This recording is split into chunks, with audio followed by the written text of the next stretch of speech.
Very lucky today. We've got our guest number 4. We're on the Australian Poetry Podcast, and it's our absolute pleasure to welcome along today the wonderful Beth Spencer. Now, Beth has just released a fascinating book called Vagabond, which came out, I think, was it a couple of weeks ago now? The paperback came out with UWAP in October, and I've just done the e-book a couple of weeks ago. Yeah. Well, welcome along, Beth. Thank you. Now, what's going on in your part of the world? Because I understand you're windswept today. Yes, we've had wild storms last night, and the electricity went off, and then the 3G went off. So I've been madly rushing up to the library and trying to contact you, because being modern people, you use Facebook rather than anything else or phone. Online 24/7. Yeah, so I had no phone numbers or anything like that, and so if I was at the library, I couldn't call you on the landline. If I'm here, I can't check the email, so it's been a bit of a... And I stupidly thought the shopping centre would be really quiet because it's so stormy out there, and it was absolutely packed to the rafters. Yeah, everyone's there for their laptops. Yeah, everyone's down there trying to get online. Or seeking refuge. We're not used... Beg pardon? Everyone's seeking refuge from the storm. Everyone's just seeking connection. I mean, it's so connected all the time here that to sort of suddenly, all morning I thought, I'll just check what the weather's going to be tomorrow. Oh, no, I can't. No, I can't. And just, it was such a strange sort of... Oh my God, Instagram's down. How am I going to know what my friends are having for dinner? An offline life, That's right. What am I going to do? Oh, that's good. I'm so happy that we've finally got you. And look, we do have our fair share of technical problems on this little podcast, but we always come through, and I'm just really happy that we're talking to you on an old-fashioned landline. And apparently Robbie's in his car. Robbie's always in his car. This is where I live, Beth. One day, honestly, he's going to get arrested. I think this is, it's a unique podcast, and, we've hacked together a way to get in touch, which is the way it always is. Well, that's right. Unique. I think that's probably a prize word in relation to what we do. Now, I'm just, Vagabond has been out for a little while, but the ebook, I stand corrected, was launched the other week. You've done both fiction and poetry in the past, and having a good read through Vagabond now, you've really managed, I think, to meld those two interests of yours. Do you think that's a fair comment on your work? Are you, at times it's narrative, at times it's purely poetry, at times it's both. And what do you think? Is that a fair comment? Yeah, I think story is always what interests me, and but also language. And so I've never been a kind of a traditional storyteller in terms of using just classical realism or linear. And I've been writing, I guess, for about 30 years now. And over that time, there's been a melding of all the ways I write, because I also write essays and columns and radio pieces. So I work with sound as well. And I think the poetry started getting little narratives in it, and the stories got a lot of poetry in it, and this fragmented sort of montage style, like piecing together a story out of fragments. Yes. And the essays also sort of started bringing in fiction techniques into my non-fiction writing. And so there's been a very backwards and forwards all the time. In fact, in Things in a Glass Box, my first book with Five Islands Press, there's a piece in that actually won the Age Short Story Award. So when I started it, I think, as fiction, and then I went to poetry with it, and then I went back to fiction, sort of like prose poetry, and then I entered it in the Age Short Story Award and was really stunned when it won. But in the end, it fitted to go into the poetry book. Yes. So, well, I can really respect that, because I think, it was probably, Robbie, you'll be able to correct me on this, Rambo, who famously wanted to abolish the distinction between prose and poetry. He went to abolish his senses at the same time. Well, did a good job of both, I think. But, I think a lot of his vagabondage, it does sort of, there is a bit of a season in hell in, I suppose, the format of it? There is a bit of which, sorry? A Season in Hell? It was a challenging time. I mean, that was the funny thing about it. Everyone goes, "Oh, you lived in the camper van. Oh, my God, that's my dream. You lucky thing." And I was like, yeah, sort of. Read my book. Read my book. Beg pardon? Read my book. Can you tell me? Well, it had its moments, but it wasn't like I went into the camper van by choice completely. I sold my house because I felt that I was getting very isolated. I lived in a little country town. Yeah. And it took a long time to sell, and the property prices went through the roof in Melbourne. And so once it sold, I didn't actually have enough money to buy a flat. So the camper van was kind of an exciting but daunting and terrifying alternative. And I wasn't sure what I was going to do, but that just seemed the next step. And it was a way, like a lot of people when they go into something like that, they go to escape. And for me, it was almost a way to connect, because I would actually, I spent most of the time parked outside of people's houses. Yeah, absolutely. And travelling up and down the highway to visit people. And, but it was very challenging because I felt so vulnerable not having a home. Beth, for our listeners who we would like very much to go and get a copy of this book, either in paperback or by seeking out the electronic book version, could you just, without giving too much away, just give them a bit of an overview about what awaits them in this book? Because it's really a remarkable idea, and particularly to be poetry, I just think it's marvelous. So, give us the top level overview of Vagabondage. Top level overview. Well, I just made it.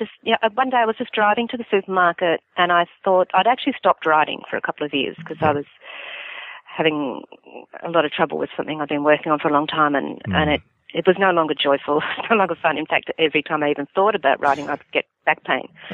And I wanted to kind of come back to it some way, and one day I just thought, well, what if I wrote a little tiny book about that year I lived in a camper van? And when I got home, I sort of started making some notes, and because I am a storyteller, and it is a memoir, so it's got a story, and I didn't take long before I sort of worked out what the end point was for it. And one morning I woke up in the middle of the night and just spoke into my iPhone on, pushed record and recorded the poem, which is around about the middle, called Reasons to Leave, which was really raw, and I can't even read that one again. It's about that kind of that vulnerability of sort of being in the van and feeling never at home wherever I was, and so always sort of taking off again. And then I sort of thought, well, the start is when I sell the house, or decide to sell the house. And that kind of gave me a frame. And I realized it's about the search for home. And that sense of belonging, and that kind of crazy compulsion to keep leaving and to not want that kind of normal life at the same time as feeling so vulnerable because I don't have it.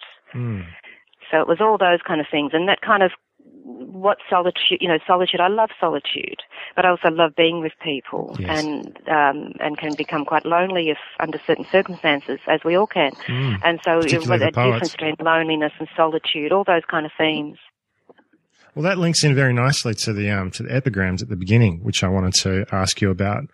You quote Paul Tillich, talking about how loneliness expresses the pain of being alone, whereas solitude expresses the glory of being alone. And there's certainly that dichotomy throughout the book too. It's on one hand, on one hand it is a lonely business. On the other hand, you are having these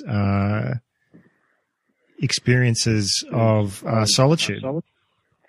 Yeah, and I think sort of, because one of the things that sort of kept coming to me as I was driving around the van, and also as I was writing about it a few years later, was how did I get here?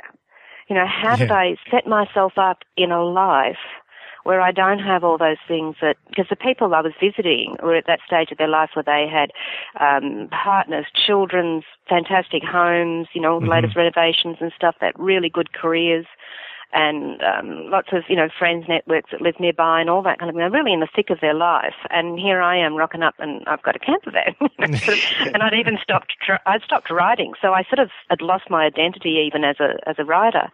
And I really was quite lost in a lot of ways. And, but at the same time, when I used to call it my cubby house on wheels, and when some of my, greatest moments were, which sounds so bizarre, was actually when I just disappeared to a truck stop, and no one in the world knew where I was, and I'd just close the curtains and make a cup of tea on my little stove and sit there in this kind of just, so it was sort of that kind of trying to disappear out of the world at the same time as go into the world. So it was a lot of that strange conflict of the pull to be with people and connect, but also that need to retreat and be alone, and the lostness of being too far alone, going too far with it, and then sort of going back in the other way, but just not having all those normal roles and ways of connecting. It was it's almost like a strange time.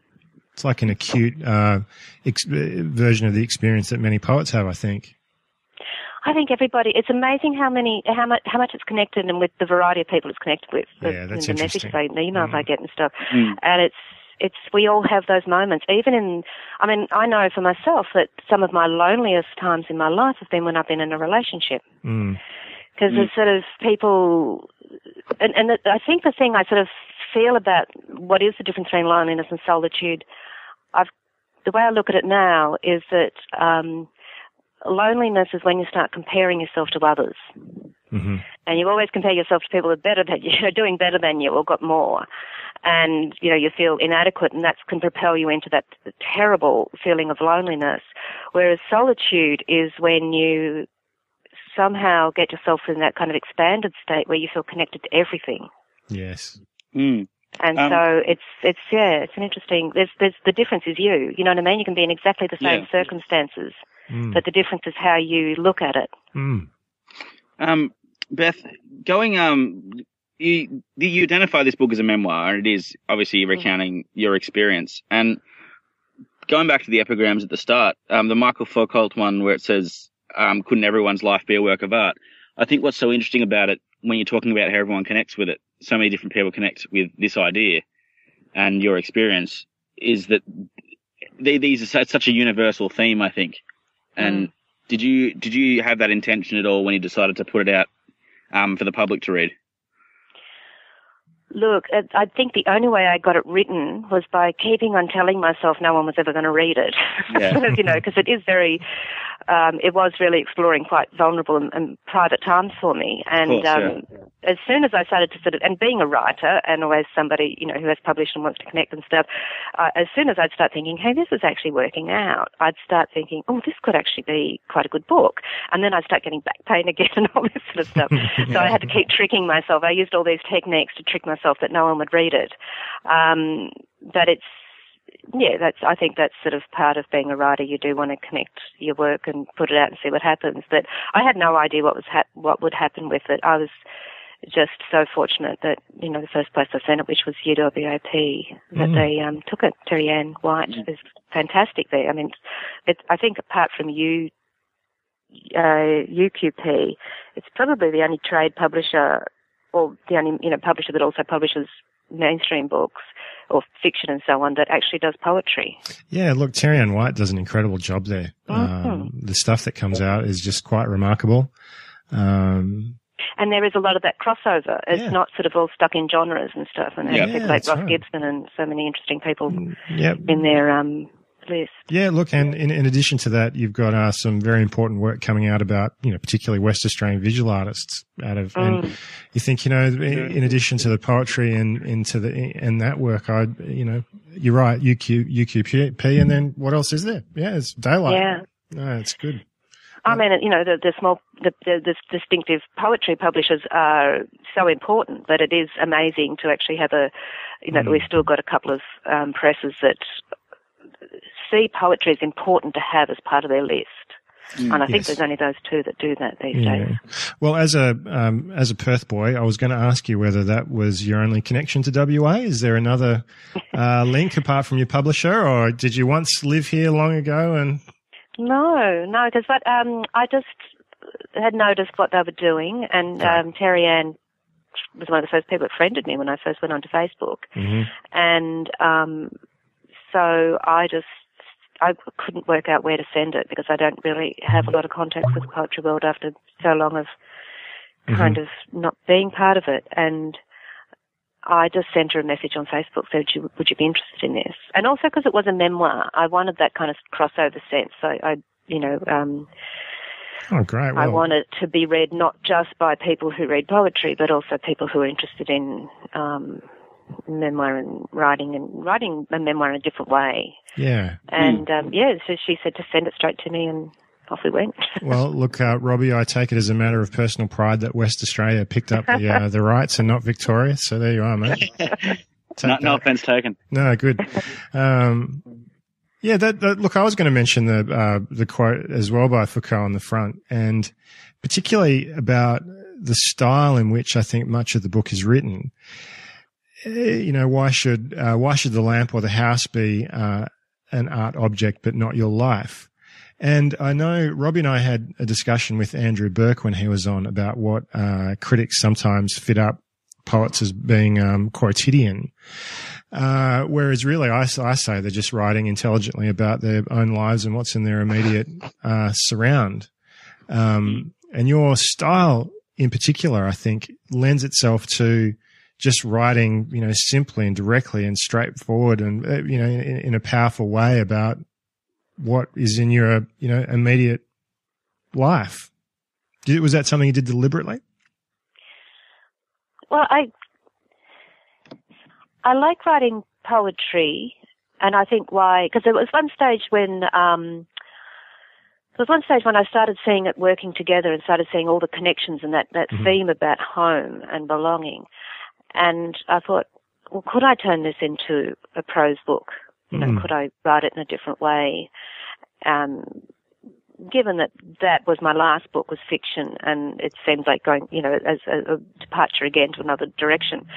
And I just couldn't. It just sort of, like this book, this story needed to be done in that form. That's the form it wanted to be in. Yeah. And I think that it allows a lot of space, and so it allowed me to be very vulnerable and honest at the same time as I can manipulate and play with all the ideas and refine them, and you know what I mean? So that was that nice combination. And I think once I got that sort of beginning, middle and end as a frame, then that allowed me to sort of just dredge my unconscious mind and just allow my unconscious to throw up what was relevant to it. For example, waking up one morning with that image of the cubby house that I had when I was a child up on wheels being towed away. And so I just made some little notes about that, and that turned into the Party of Life poem. And I think that's so important when you're writing poetry, is to trust your unconscious. Because I thought, well, okay, I can see the cubby house on wheels, but why this story about this party I had when I was 25? What's that really got to do with the book? Is that going to, just mess it up? But I just trusted that and went with it, and it really kind of started to solidify some of the themes in it, because that sense of letting go and reinvent, that compulsion to let go and reinvent, that always sort of trying to find, not really understanding how to live. Like everybody else seems to know how to live and I don't, kind of thing. But also creating a kind of a life and identity and then trying to sweep it away and run somewhere else. So it actually fitted. So I think that really, to trust your unconscious, that's what actually creates the style. That's what creates the connections that are way beyond what you could ever plan. Well, that's right. And so that's what I find interesting about about this style. It seems very natural.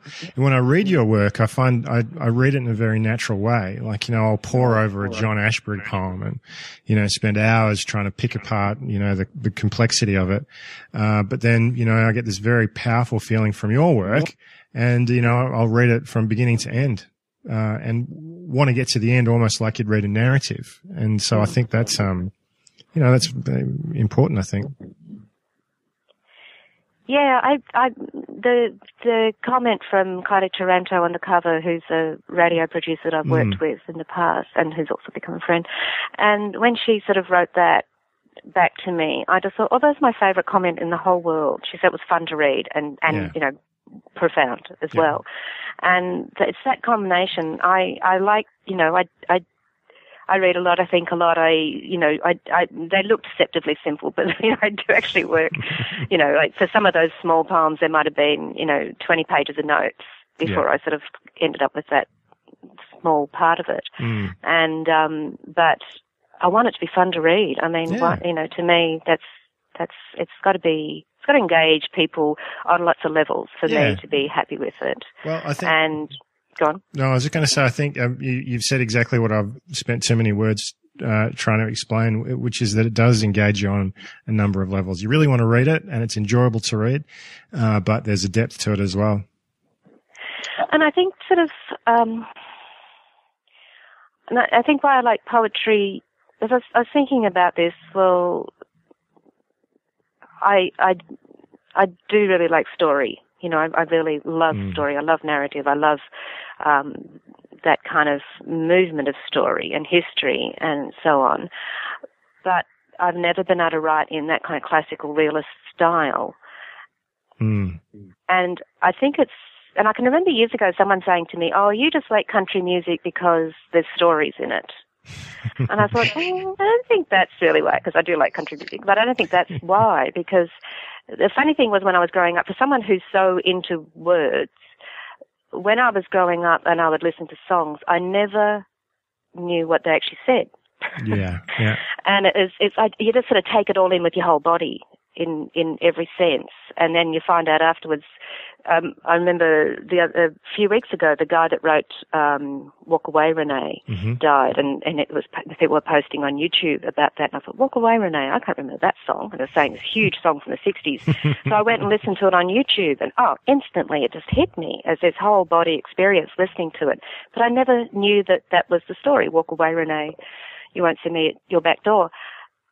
And even when I first read poetry, because I kind of had a book-deprived childhood and teenage years, and it was only when I went to a different school in year 12 that I can remember the moment I read the love song of J. Alfred Prufrock, T.S. Eliot. Nice. And my head just blowing off with the beauty of it and just everything about it. I couldn't believe it. And when I got to school and the teacher said, well, it's about this guy who goes to the blah, blah, blah, and she just sort of reduced it to a narrative, to a story. And I was just shocked because I didn't even realize it had a story. I just thought it was amazing words that had an impact. So it's sort of funny that even though I'm really into story, I'm also not, you know, it's not just story. It's something about the way that it's that body thing. It's, you know, that's saying that bodies are texts talking to other bodies. Texts are bodies talking to other bodies. Yes, and now you've written about that as well. I saw that your PhD is on a similar topic about the body in fiction. Yeah, and the body as fiction, and just all those. So yes, I've always been. It's the way we make connections, and I think that maybe there's a difference between words and language, and so I'm interested in language, and so story as a language, and the gaps in it, and the way we create connections, the way we create our identity out of fragments and relationships is not this sort of linear thing. And so I think that's maybe why I'm always drawn to poetry, even in my fiction, is because it sort of really plays with language and the unconscious aspects of language and all the sensory aspects of it as well, the sound and the effects that way. That's a really interesting way to look at it. I often think that, there's a lot of poetry in what you'd consider straight narrative as well. But, also there's, poetry can exist independently of it. But, I would say that I decided not to be a fiction writer because I couldn't be bothered writing all the words that go along with the poetry. So. Exactly, all the business stuff. That's right. And how you get someone from this side of the room to that side of the room. Yeah, I know, right. I have problems with that. Well, that's why I think I really loved your book. Was it, just you don't need all that stuff in a novel, particularly if you don't. And the other thing too is it's sort of over that early time of writing, I really developed that I like to tell a story in montage. Yeah. And I actually think that could have to do with the fact that I was a book-deprived child. And, if you had a book, you had a book. That's all you needed. Yep. Didn't need any more than one book each was enough. And, we didn't know what libraries were. And so my first narrative language was television. And we had a television, I was weaned on television. Yeah. And so that language of montage and quick shifts and all that kind of thing, and also all the situation comedies which keep cropping up in my poetry, all the cartoons and the sitcoms from the 60s that were so witty. Oh, yeah. In the way they told the story, and that sort of leap from thing to thing, and the jump cuts and all that kind of thing. So I think that's really affected my style as well. That you don't need the business; you can just sort of, and by having those gaps, it allows people to bring in their own experience. And Beth, the writing sort of has a mixture of personal and interpersonal kind of layered throughout the text, which sort of it creates the narrative. So when you're talking about poetry within your fiction, I think you've really achieved that quite remarkably. Well, the thing with How to Conceive of a Girl, which was published by Random House, a book of fiction, there's actually a few pieces in that which are prose poems. And it's printed, but I haven't kind of launched it in Australia yet. But I've got a book in Kit Callan's Flying Islands and ASM pocket book series coming up called Party of Life, and it actually draws pieces, it translated into Chinese. And it actually, with that, I've taken pieces from Things in a Glass Box, my first book, which was poetry, a couple of pieces from How to Conceive of a Girl, which were basically prose poems, and then some poems from Vagabond, some others that haven't been collected, and also a piece from a long work which I've not so far finished, a novel that I'd been working on for years. And so it was interesting when I came to piece that together, they were all poetry in that context, and then prose in a different context. Well, it's sort of all about the way you convey what you're trying to say, I suppose, is not necessarily about, like you were saying with the poetry, your poetry sort of, it's deceptively simple in the sense that you say precisely what you want to say, but you're still conveying it in a way that still maintains sort of the integrity and the beauty of poetry. Thank you. You're welcome. Well said, Robbie. Yeah. Oh, it wasn't really a question, just a... Beg your pardon? It wasn't really a question, just one of my observations. Oh, thank you. I'm so touched that, you've responded to it so well. That was the wonderful thing about being translated into Chinese. And I don't know if your listeners know about Kit Callan, Christopher Callan, who's a great poet in his own right, and he's also professor of English at Macau University. And so he's got this whole series of pocket books, and he matches up an Australian poet with a Chinese translator.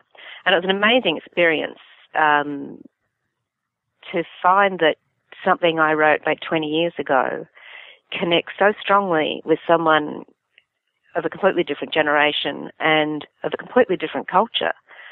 So it's that was a beautiful experience working with Ruby Chen and Ira San as the translators for that.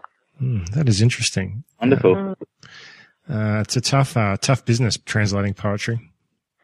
Oh, yeah, I'm so grateful for the amount of work they put into it. And but it is interesting what, the kind of issues that I was, for instance, exploring in, when I was in my 20s and 30s, in Things in a Glass Box and How to Conceive of a Girl.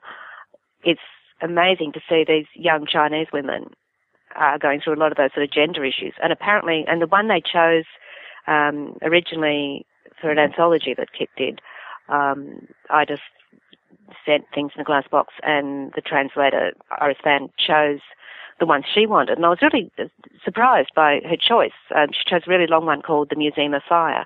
And when I mentioned that to him, he said, "Oh, class is a really huge issue in China." Okay. So it's fascinating what does connect across time and place and culture. Well, any of us, a lot of the poets that we love and admire are poets that are writing, in a time that is so alien to us, but we still connect in an amazing way. And in French.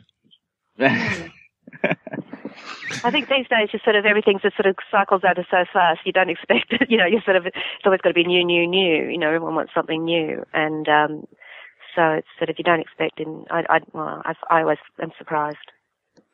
Delighted. Beth, I found it really interesting that you chose to release Vagabondage as an ebook, because I've been pretty immersed lately in sort of alt-lit and the way that technology is impacting on literature. Mm-hmm. And I was thinking, what spurred your choice to make Vagabondage an ebook? Because poetry is not traditionally. I know it is a memoir also, but it's not traditionally released that way. Well, I've always liked the idea of doing ebooks. Many years ago, I made a PDF of things in a glass box. Once it was out of print, I made a PDF of it with 2 files that you could actually print it and end up with print half of it, turn it over, put it back in the printer, and then fold it down the middle, and you'd have an exact facsimile of the original book. And I loved that because in the early days of the internet, I had a website, and I'd get an email from someone in Texas saying, "Oh, I really love the poems on your website. I'm going down to Barnes and Nobles to buy it now." I don't think so. And so I always liked the idea of using technology to sort of that anyone anywhere in the world can get hold of your book. And also the cheapness of it, because I'd have people saying, "Well, I can't afford to buy the $10 book." Honestly, I did. And this way, I could just say, "Oh, here you have it," and I'm really interested in the whole gift economy around poetry, particularly. Yeah. Not to say that you always have to give it away. I mean, I love traditional publishing, and I love being able to sort of, but see, that to me is a gift. If somebody gives me $25 for the paperback version of Vagabondage, I feel like they're giving me the great gift of money. I'm giving them the gift of my book. But by making it available as an ebook, it's a lot more affordable. And so I think it's $8 on Amazon and Kobo. And that if I want to, like I did with the launch of it, I can drop the price and make it cheap, or I can even just send it to people who, I think might get round to reading it otherwise. And it allows me to gift it more often, and it allows people who might not want to spend $25 on a book of poetry. See, a lot of people who have bought it because they know me, or they know me through Facebook. Some people are writing to me and saying, "This is the first book of poetry I've read since school." Well, that's Robbie and I talk a lot about this, and it's a subject I think which gets knocked around with poets as well, because I don't know, there just seems to me that maybe there's not enough readers for all of the good print books that are out there. Anything we can do to make things more available to people who aren't convinced, why they should spend, the price of a family pizza on a book. There's another option. And a lot of people don't have those kind of bookshops where they can get it. And I mean, I can remember years ago, I think I was getting something printed in Glebe Point Road, and it was to do with, a book or something, and they said, "Well, where would you be able to get it?" And I said, Glebe Books. I said, "What's that?" And they're actually in the same street as Glebe Books, and they still didn't realise it. So the idea that it's accessible, people can, that for a lot of people, it's actually daunting to buy a book of poetry. I mean, if you buy a lot of poetry, that's fine. But if you're somebody who doesn't buy books very often or hasn't bought a book of poetry ever, to buy a book of poetry, you're kind of buying, it's almost like it's part of your identity, and if you have it beside, so it's a big deal. It's not just buying a book and going, "Yeah, I didn't like it," or "I liked it." It's sort of, it's almost asking people to buy a piece of what that poet represents and means and everything about it, that's a big deal. Whereas if you can sort of say, here, look, give it a go for $5 or something, or here, try it free. I think I've got things in a glass box for $3 or something, so they can try that. And if they don't like it, too bad. It's only $3. Yeah. Beth, what else I like, I found it a really nice sort of image that appeared in my mind was that people can, if they have a Kindle or their iPhone and they download your book, they can take your journey on their journey. I thought that was really interesting. Yes. Well, yeah, it is. It's very mobile and you can get it anywhere, basically, and it's also the impulse buy. I think you've got a great, that's why a lot of poetry books only really sell at the launch, and then there's not much, everyone says, oh yeah, I'll get your book, but I do it too. And you don't necessarily. And so, the technology allows you to get that impulse buy where they go, yeah, I'm going to get it, and I've got it 2 minutes later. I got a lovely photo from a guy in Germany, my first ever sale in Germany, last week, and he sent me the photo of Vagabond John, with the cover on his e-reader, and it was just that kind of instant gratification that he decided, yeah, I'm going to get that, and 3 minutes later he had it in his hands in Germany. Yeah, so that's the beauty of it, isn't it?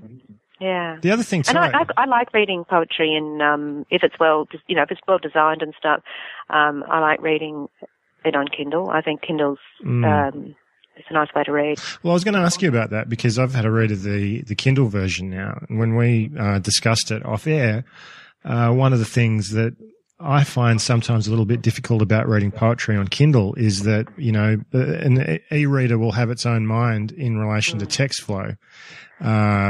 Is that something that you were contemplating when you wrote?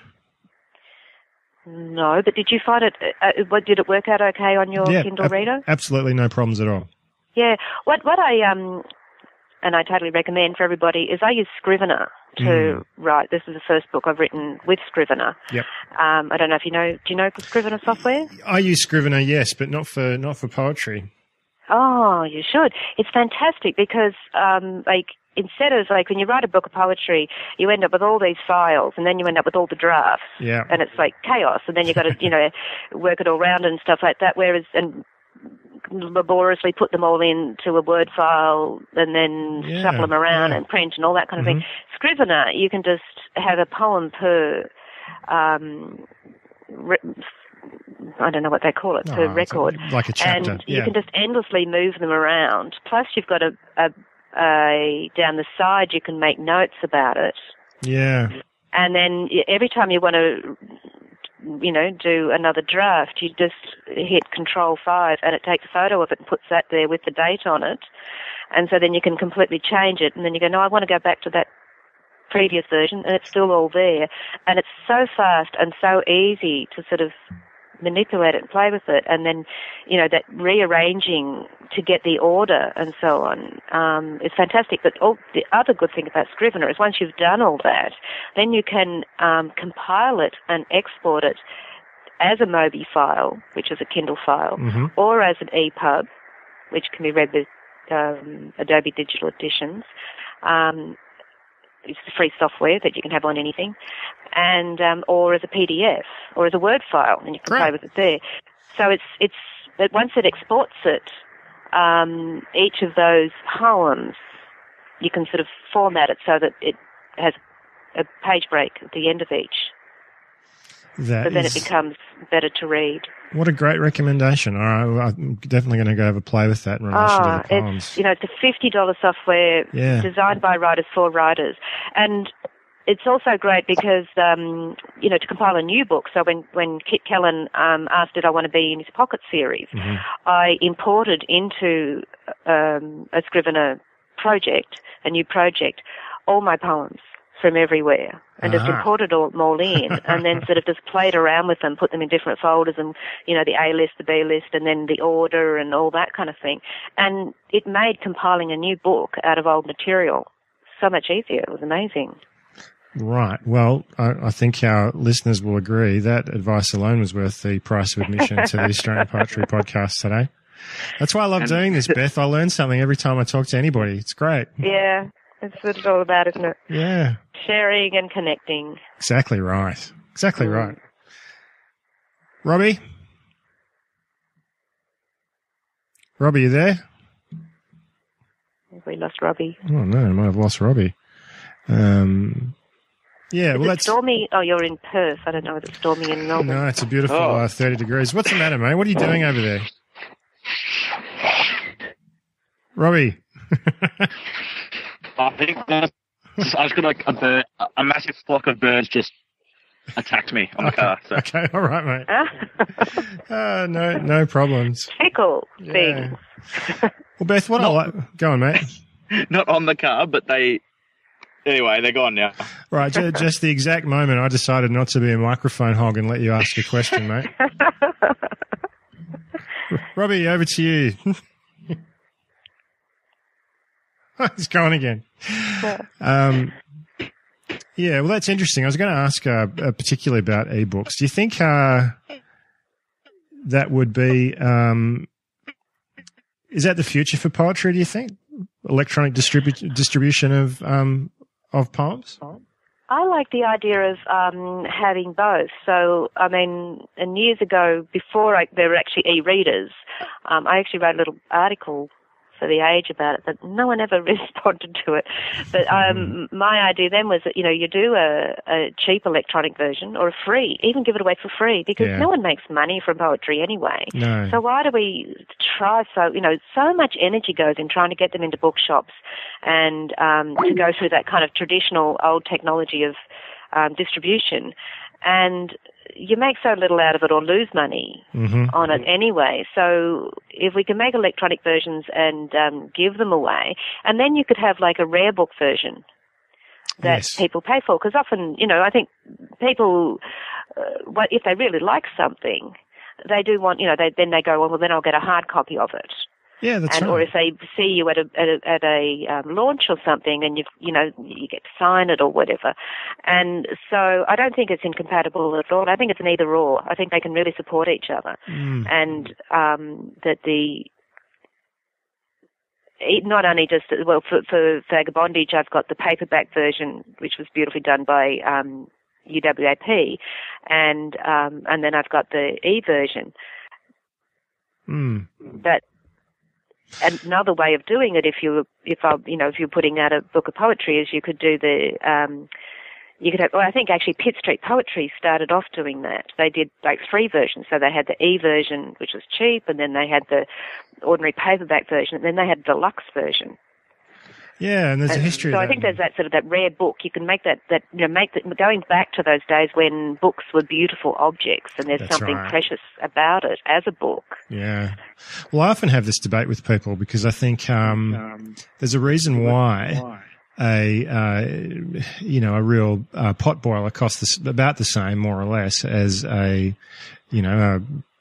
particularly fine edition of poetry, and that's because it's not necessarily the intellectual work that's gone into it that you're buying. You're buying the object, and so I think there's a good case to be made for making a beautiful object that people want to buy.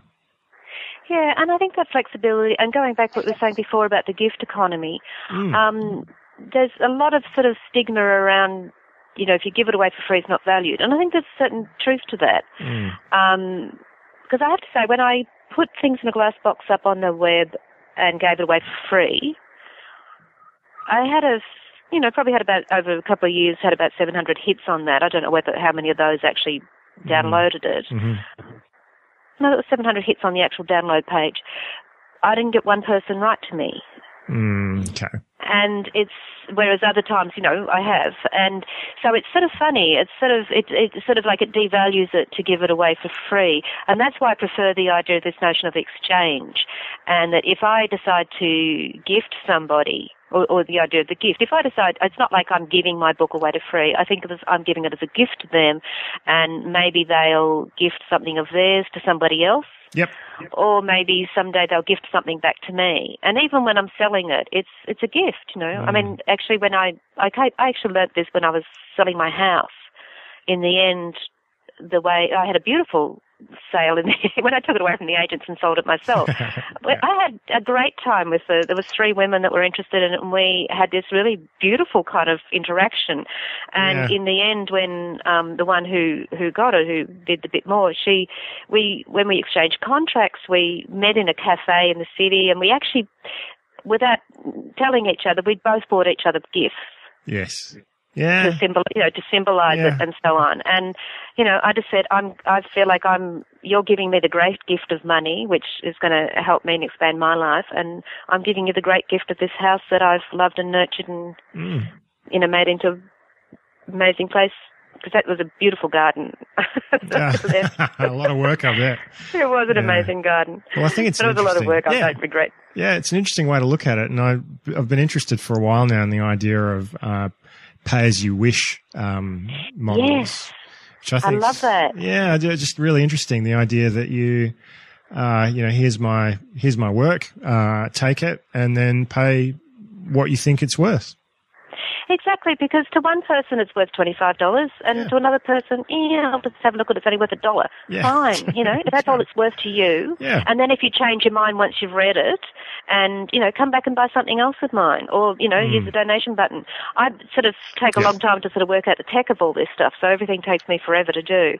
But I'd like to work that out, because I can remember the songwriter Jane Siberry did that on hers. Yeah. When she went sort of independent, and she had a drop down so it was PayPal for each thing, and it was a drop down menu, and it would be sort of like $2 like for a track, $2 or $5 or a gift from Jane. Yeah. And so you could actually choose a gift from Jane and get it free. And I think that's it's really as if I can work out. I haven't worked out how to do that and have it on Amazon, because Amazon gets stinky if you have it cheaper somewhere else. Yep, that's right. So I've got to work that out. But that's what I would love to do, is to set it up like that people can, they might want to pay $50 because they like me, who knows, as a sort of become a patron. And a lot of the possible campaigns and the crowdsourcing allows people to do that too. So yes, I think it's a matter of being imaginative rather than sticking in that old model, which, as you say, it works better for sort of bestsellers and so on. And it accepts this idea too that really if somebody desperately wants your work and doesn't want to pay for it, they can in fact get it for free. It's electronic files can be transferred over the internet for no cost. Ask Sony. And everyone's got a different capacity to pay. I mean, for somebody $25 mightn't be much, and to somebody it's a huge amount. Yeah, that's right. It's sort of so. I think it's about making it, and it's just getting it out there. And look, I feel that one of the things I have to constantly bring myself back to with this experience. This is my first book in 18 years, so it's been a really interesting experience and challenging experience putting myself out there again like that. And there was a lot of work involved with the ebook because it's got photos in the book, and so there was a lot of formatting issues, and something went wrong that blew the file out that took me ages to sort of work out and so on. But I have to keep sort of saying to myself, it's not about the number of copies sold, or I'll drive myself mad. When you think of the years involved in doing something, and then you it's like, is that all it is? But it sort of finally happens. Even if it's, it's successful in its own terms, it still can be quite a letdown if you think of it that way. Yeah, it's got to be about something more. It's got to be about having a book and getting it out there is part of what I think of as the permaculture of writing. Yes. So I like to think of it that sort of it's about working out a sustainable practice, and so part of those choices is to give it away and to give certain things away. So, for example, I've just set up on my website that because I want to start working out ways to connect with people, not just once, but to repeatedly establish some sort of a kind of a connection. Mm-hmm. And so I've made another piece I wrote for a book called Family Pictures, and I've turned that into an ebook, PDF ebook. So if people give me their email address and so go on my email list, they can get this free ebook. And there's another I made a ebook out of a novella out of How to Conceive of a Girl called Fairies at Anarchy Park. And I used to have that up for sale for, I think, 99 cents on Amazon as a kind of like a taster. So if somebody didn't want to pay the grand price of $3.99 for How to Conceive of a Girl, they could just, for 99 cents get that one. And I was reading something the other day said that free books are downloaded up to 150 times more than 99 cents books. So I took it down and I thought what I might do is make that a permanently free book, because it's basically like an elaborate business card. Yeah. And then Interesting. and you put in the back information about you and your other books and so on. And so it's every time someone downloads it or gives it away, it becomes a sort of a way of letting people know, you've got this other work out there, inviting them to have a look at that if they want to. So it's hard when it's if you've only got one book, but it's sort of over the years to sort of, now that I've got a few, that backlist, small as it is, but, breaking it down into things, I'm enjoying playing with that notion of having a combination of things that people can buy or give away. But look, it's amazing. There's one person actually sent me a message on Facebook, said he was actually waiting till the price went back up to $7.99 because I dropped it to half price for the first weekend of the launch of it. And he was waiting till it went up to $7.99 before he bought it. Isn't that so lovely? What a good bloke. Yeah. I know. So there's sort of, it's once, I've just had such a great experience connecting with people through this book. Oh, that's wonderful. And such lovely contacts and stuff. And so that's why I thought if it's not about, it's a lot of people get anxious about the whole salesy thing that they're sort of, buy my book. If they talk about it, they're sort of trying to sort of push it on people. Yeah. And it's not. It's an offer. It's an invitation. It's a sort of a, right. Take it or leave it. It really doesn't worry me. Yeah. But it's a way of creating that culture, creating that ecosystem, really. That's right. In which you can be more and more creative and encourage others to be creative too. Yeah, and just to have it there for when people need it. That's what I like about it. Someone meets you and is interested, they can go and have a little, because libraries, we can't depend on libraries anymore. It used to be I'd say, you can, if you can't find it, bookshop, go, because once it was out of print, go to the library.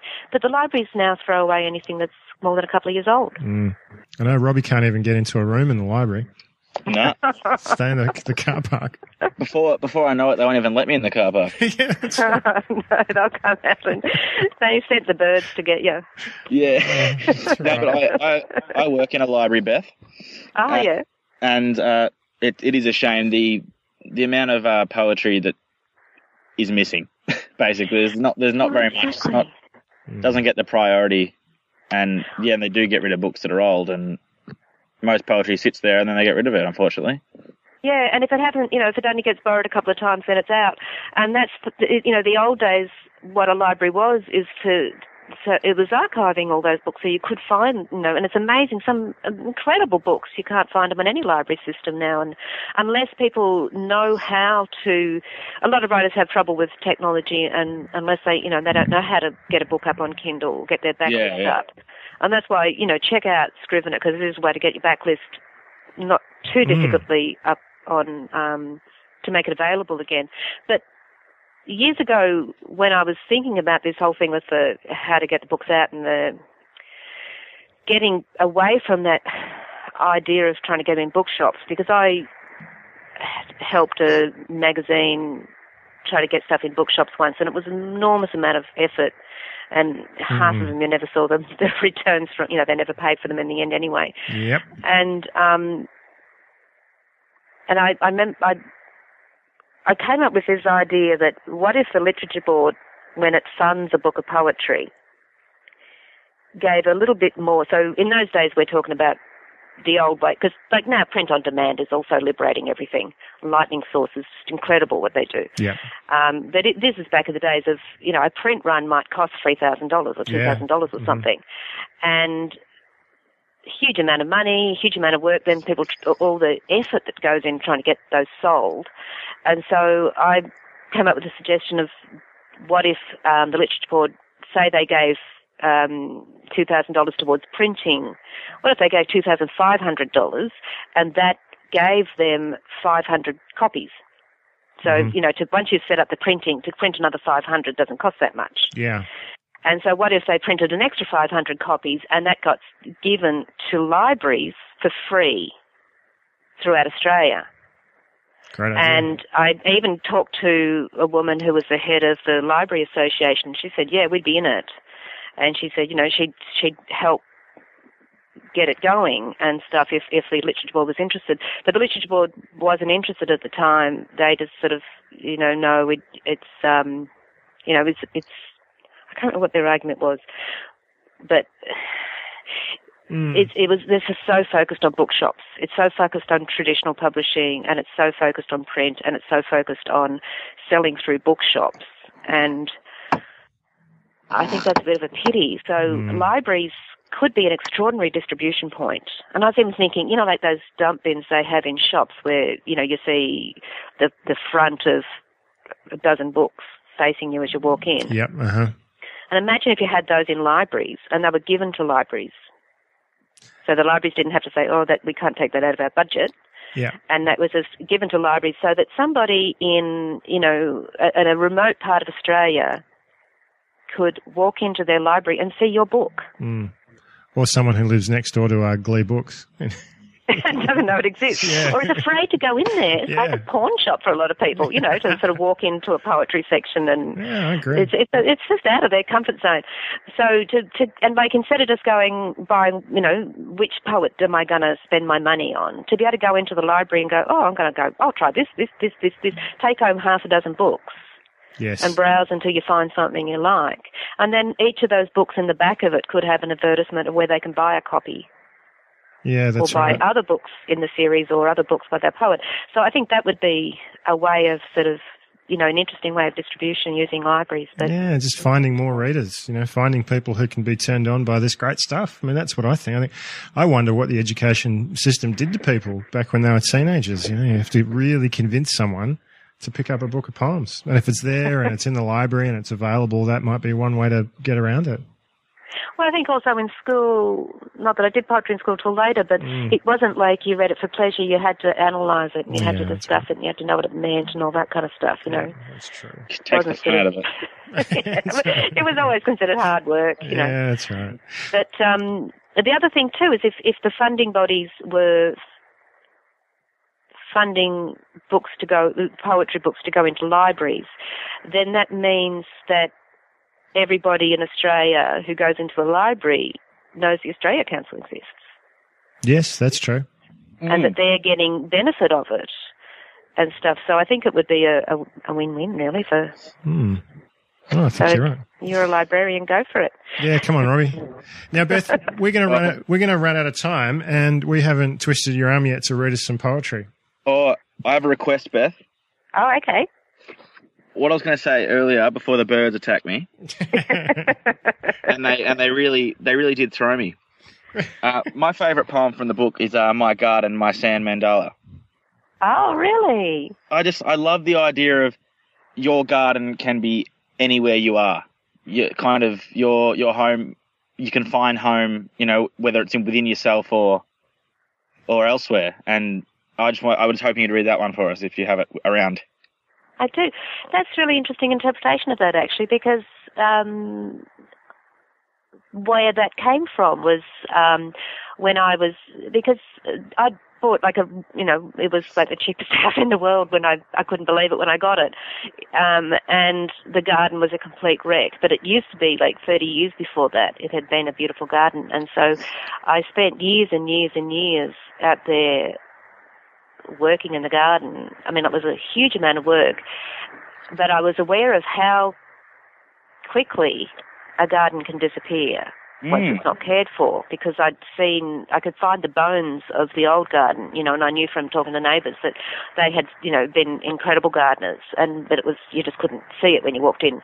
And so I knew that what I was doing in that garden, if I walked away from it and the next person didn't spend the time in it, it would all disappear. And it was a bit of a challenge to sort of think of it that way. And so I actually I used to talk about it as, my garden is my sand mandala. And that I have to be prepared to put that work into it at the same time as be prepared to just allow it to be swept up at the end. That's beautiful. So, okay, I'll get that one out. It's just I love that, and I love that I got something completely different again out of it. I do too. I love that. That was one of those poems that was. That was one of those poems that once, as I say, the way I wrote it was to get that frame and then just let the subconscious dredge stuff up. And so I knew I wanted something about that notion of the sand mandala. But of course, originally I was thinking, it was going to have to be a long poem that explained it all and all this kind of stuff.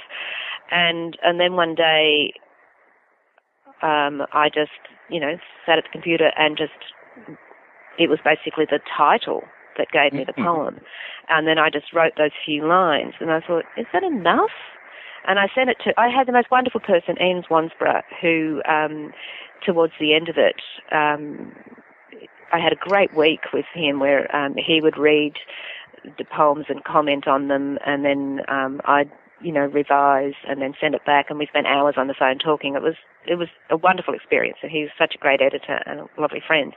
And I can remember sending that to him and saying, is that a poem? And he said, yes, that's a poem. So it doesn't need anything else. So that was a real lesson too, just that, you can think for ages and make lots and lots of notes about stuff, and then you push, you sweep that away, I guess, and then you come back and you just pick out the essence of it. Yeah, I do. I liken that experience to, was it Michelangelo said about his sculpture? Someone asked him how he sculpts, and he said, I just, I start with a block of marble and I take away everything that's not the sculpture.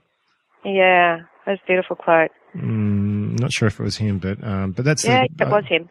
That's it's a similar thing, isn't it? You start with everything that could possibly fit into the poem, and then by the time you take away everything, you're left with this, Yeah, I always think of it is that you're paring away and you're adding, you're paring away and you're adding. So you're adding, you get the idea, and then I like to think of how can I make this richer? How can I make this more resonant? And so I keep, fueling it with more things and stuff. And how can I pare it back? How can I take away anything that's not, not necessary? And so it's that constant back and forth process of making it richer, making it leaner. Interesting. Well, Beth, we'd love it if you'd read a few poems for us. Okay, well, I'll read My Garden, My Sand Mandala. In the town hall, the visiting monks trickle coloured sand for days in delicate, intricate patterns. And when it is perfect, spectacular, they take out their soft, fine brooms and sweep it up. Oh, just beautiful. Beautiful, Beth. Thank you. Thank you. Yeah. So how much time have we got?